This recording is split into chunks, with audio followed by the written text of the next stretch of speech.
Hi friends, இப்போ நம்ம mirror work எப்படி போடுறதுன்னு பார்க்கலாம். நான் வந்து மைக்கா தான் ஒட்டியிருக்கேன். கிளாஸ் எடுக்கிறனால மைக்கா தான் ஒட்டியிருக்கேன்.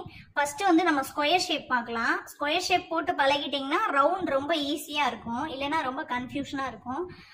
ஸ்கொயரில் இந்த ரெண்டு கேப்புக்கும் சென்டரில் தான் எப்பயுமே நம்ம ஆரம்பிக்கணும். இப்போ பாருங்க நான் எப்படி போடுறேன்னு. சென்டராக வந்து நூல் எடுத்துட்டு லோடிங் மாதிரி தான் போடணும். நம்ம லோடிங் போட்டோம்ல, லோடிங் மாதிரி தான். இந்த எண்டுல இருந்து இந்த எண்டு வரைக்கும் ஒரு இது போட்டுட்டு பக்கத்துலயே ஒரு குட்டி லாக் போடணும். திரும்பவும் இந்த பக்கம் இதுக்கு பக்கத்துல ஒரு குட்டி லாக், திரும்ப இந்த சைடு இதுக்கு பக்கத்துல ஒரு குட்டி லாக்.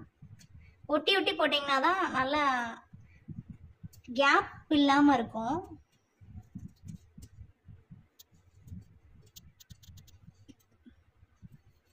இப்போ ஃபில் ஆயிடுச்சு. இப்போ இந்த இடம் ஃபில் ஆனதுக்கு அப்புறம் ஃபினிஷிங் ஒர்க்கு இப்போதான் உங்களுக்கு நான் சொல்லித்தர போறேன். இந்த இடத்த ஃபில் ஆன உடனே இந்த கார்னர்ல தான் நம்ம லாக் போடணும். இங்கனுக்குள்ளேயே நம்ம லாக் போட்டோம்னா அந்த ஃபினிஷிங் இருக்காது.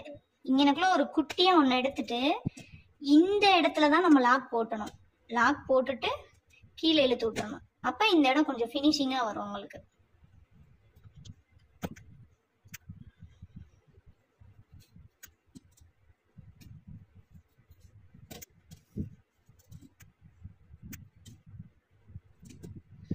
இந்த இடம் ஃபினிஷ் பண்ணியாச்சா? இப்போ இங்க இருந்து இந்த சைடு, இங்க இருந்து இந்த சைடு, திரும்ப இங்க. இப்போ இந்த இடத்துல இருந்து இந்த இடத்துக்கு போகணும்.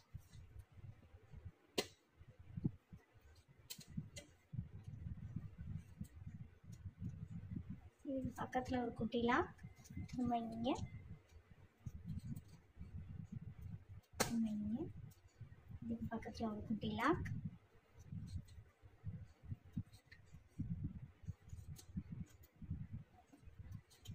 ஃபினிஷ் ஆயிடுச்சு. திரும்ப இந்த கார்னர்ல நம்ம லாக் போடணும். லாக் போட்டாதான் அந்த ஷேப் வரும்.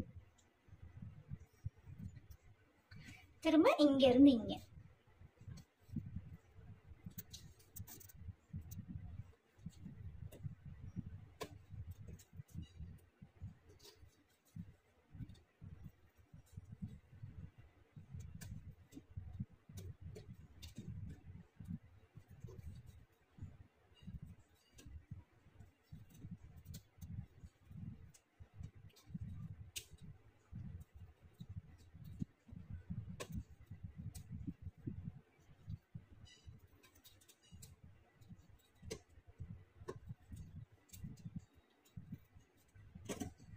சென்டரா நம்ம லாக் போடணும்.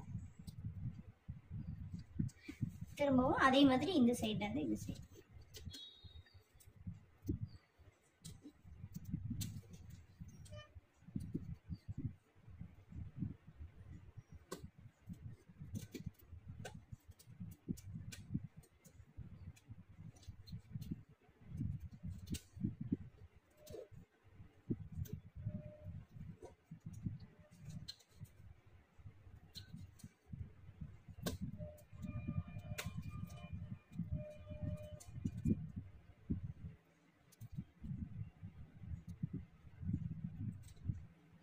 அவ்வளவுதான். ஸ்கொயர் ஷேப் மிரர் ஸ்கொயர் மாதிரி ஃபினிஷ் ஆயிடுச்சா?